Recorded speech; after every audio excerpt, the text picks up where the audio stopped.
I'm going to show you how to prepare and paint your metal radiators.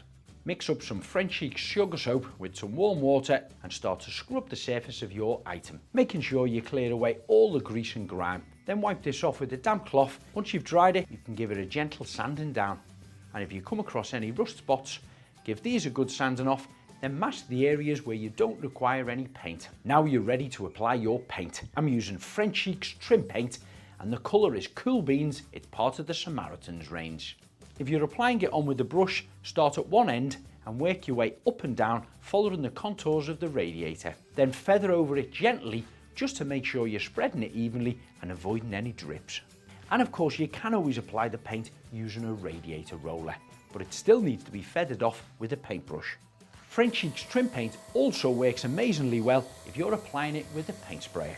For more videos like this, subscribe to our YouTube channel, Mr. and Mrs. DIY.